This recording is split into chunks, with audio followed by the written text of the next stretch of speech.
Hi, my name is Alex, and I will briefly explain my research which relates to studying mixtures of imidazole ion liquid and single-wall carbon nanotube for energy storage application. Supercapacitors have much better properties than conventional batteries, such as longer life cycle.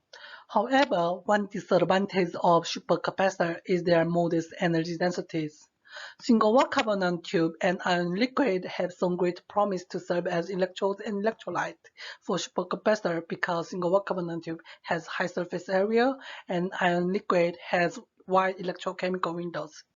The main objective of my project is to prepare and characterize mixture of single-wall carbon nanotube and ionic liquid, which imidazolium cation along with NTF2 anion. Specifically, we look at the three different ionic liquids where imidazolium cation with three side chain, C4-MIM, EO-MIM, and A-MIM.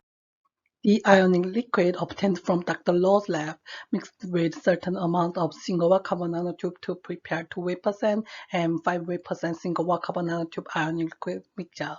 Then sonicated those mixture for 2 hours for further analysis for mid-IR and UV visible spectroscopy. The conductivity of the mixtures were obtained at Brooklyn College. In general, the conductivity of all ionic liquids dramatically increased with the addition of the single-wall carbon nanotube. Interestingly, the increase in the conductivity value varied with the different side chain on the imidazolium ring of the ionic liquid cation. The features seen here correspond to imidazolium cation of ionic liquid.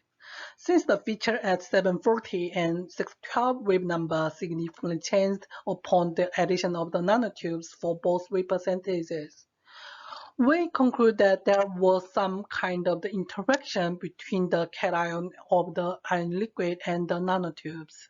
These features correspond to anion of ion liquid. Significant change at 1176, 1133, and 1051 wave numbers were observed upon the addition of the carbon nanotubes. Thus, we can conclude that there were not only interaction between the nanotubes and the different cation, but there were also interaction between the anion and nanotube as well. In UV visible analysis, pure ionic liquids were featureless. The features seen here correspond to single-wall carbon nanotube in the mixture. No major changes were observed for mixture containing 2% single-wall carbon nanotubes. However, in the ion liquid containing 5% nanotubes, the feature at 305 nanometer and 1020 nanometer either diminished or shifted. This may be due to a great degree of interaction between the ionic liquids and high loading of nanotubes.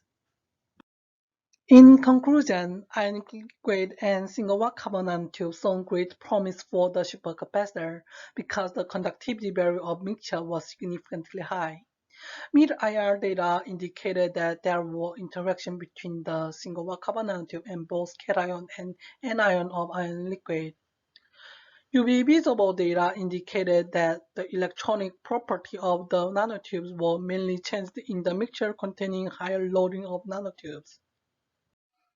In the future, we are interested in looking at the ionic liquid containing different anion for energy storage application, and we will test the efficiency of this mixture in supercapacitors. And at the last, thanks my mentor Dr. Benny and all the collaborators as well as Chris program offer such great opportunity to me. Thanks a lot.